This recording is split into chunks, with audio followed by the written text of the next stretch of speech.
पैसों का पेड़। एक हिंदी कहानी। एक गरीब लकड़हारा लकड़ियां काट कर अपने घर जा रहा था। रास्ते में उसे एक साधु बाबा मिले। सर्दियों के दिन थे। साधु बाबा ठंड से ठिठुर रहे थे। लकड़हारे ने कुछ लकड़ियां साधु बाबा के पास जला दी। उन्हें बहुत आराम मिला।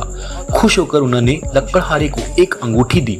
उन्होंने लकड़हारे को बताया कि यदि वह इस अंगूठी को पहनकर मंत्र पढ़ेगा तो उसके सामने पैसों का एक पेड़ उग जाएगा। फिर वह जितने चाहे उतने पैसे तोड़ सकता है।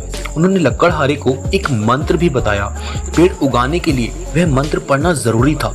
लकड़हारे ने साधु बाबा को धन्यवाद दिया और अपने घर आ गया। उसने अपनी पत्नी को अंगूठी दिखाई। वह भी बहुत खुश हुई। अब उन्हें जब भी पैसों की जरूरत होती थी वे दोनों पैसों का पेड़ उगा लेते थे। एक दिन उनके एक पड़ोसी ने उन्हें ऐसा करते हुए देख लिया। उसे लालच आ गया। एक रात उसने वह अंगूठी चुरा ली। उसने अंगूठी को पहन लिया और पैसों का पेड़ उगने का इंतजार करने लगा, लेकिन कुछ भी नहीं हुआ। उसे पता ही नहीं था कि पेड़ उगाने के लिए मंत्र भी पढ़ना पड़ता है। उधर लकड़हारा परेशान था। उसने पूरे घर में अंगूठी ढूंढी, लेकिन उसे कहीं भी अंगूठी नहीं मिली। वह परेशान होकर साधु बाबा के पास पहुंचा। साधु बाबा ने अपनी शक्ति से चोर का पता लगा लिया। अंगूठी उस लालची पड़ोसी के पास ही थी। साधु बाबा ने उससे अंगूठी ले ली। उसे पुलिस में पकड़वा दिया और कड़ी सजा दी। इसीलिए कहते हैं कि चोरी करना बहुत बुरी बात है।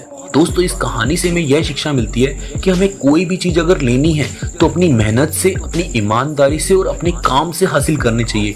अगर हम किसी भी चीज को चोरी कर लेते हैं तो वह कभी ना कभी हमसे दूर जरूर हो जाएगी और उस व्यक्ति तक अवश्य पहुंच जाएगी जिसकी वह है।